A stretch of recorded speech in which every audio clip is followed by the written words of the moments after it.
there is somebody sick. Because somebody is sick, the doctor has an obligation to save him. Now, this obligation is not a professional one, but it's a religious obligation. He not only may do it, but in fact he must do it. He must do it. Now, that raises all kinds of practical questions. One of them is, for example, can the doctor ever say no? For one reason or another. Basically, and that was a problem that has been raised several times, seemingly because the doctor, as well as any other person, is under the obligation of saving a life when he can. So he can basically never say that he doesn't want to. Problems, quite recent problems, have arisen from this point of view about doctor strikes. Can doctors strike? Even though nobody wanted really to get in the way of the doctors, they are also dangerous. But the main position is that doctors are among those very few professions that don't have a real right to strike. Or they can strike symbolically. They can make the life of the government, the municipality, and the patients much more difficult.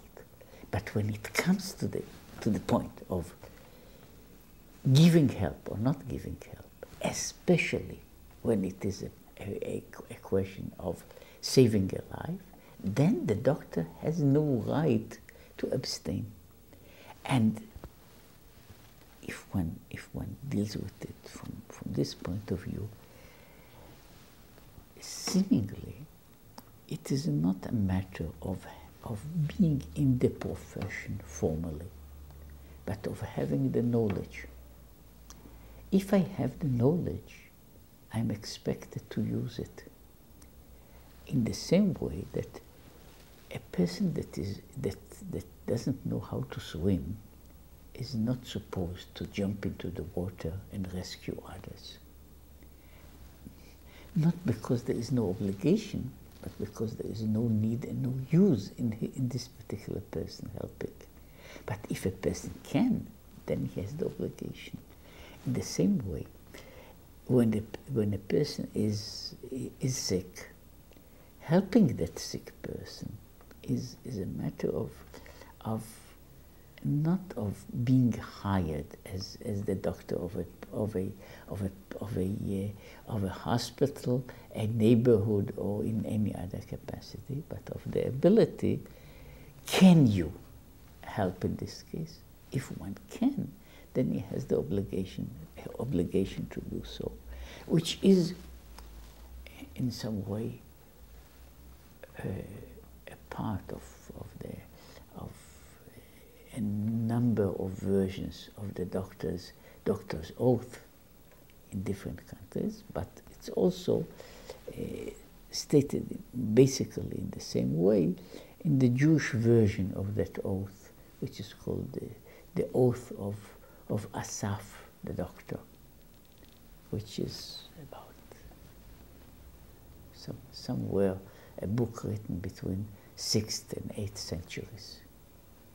So there is the same statement about it.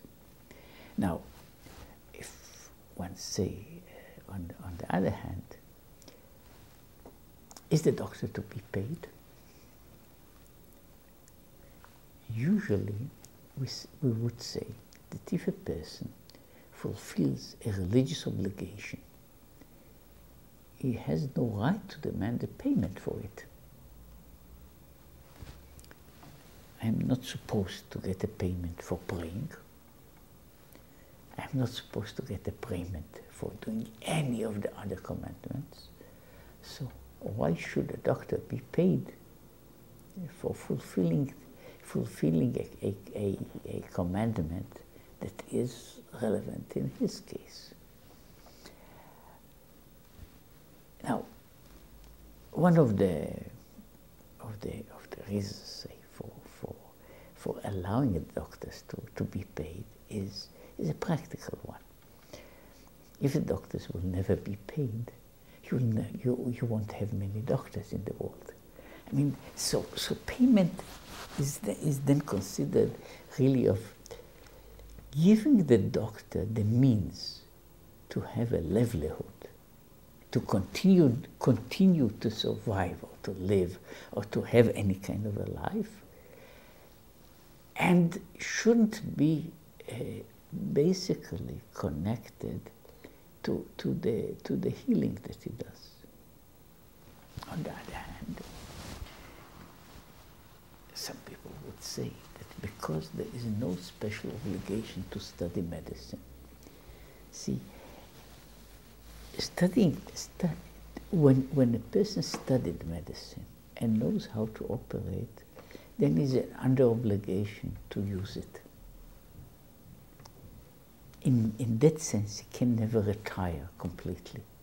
He can be unable to perform certain, say, a surgery, or he may not know enough about a particular subject. But the person that has the knowledge and the ability should use it. On the other hand, because there is no obligation to do so, to study medicine, one may say that the doctor gets his fees not so much for the work he does, but for the knowledge he has, which is basically true. That it is not a manual job that the doctor is paid for, but it is a skill, a part of acquired knowledge, and that is the pay of the doctor. And as I say again, this question has been discussed mostly in around the 12th and 13th centuries by certain of our medieval scholars, trying to find the sources in the Talmud about how far and how much should be the doctor paid.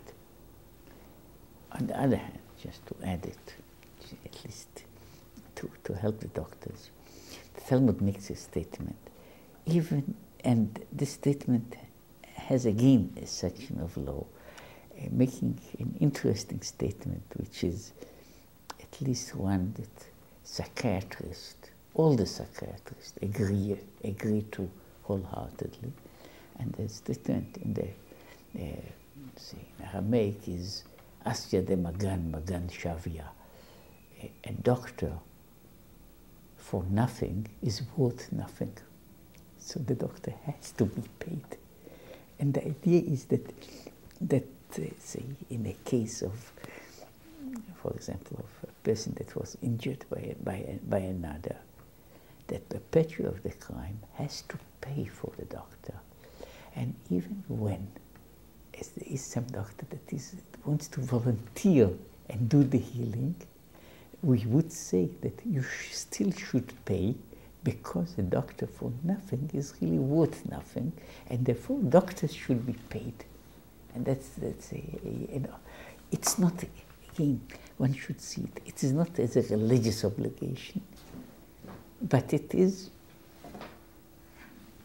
even though it is Talmudic, it is perhaps a psychological insight about how far people will develop or use the skills.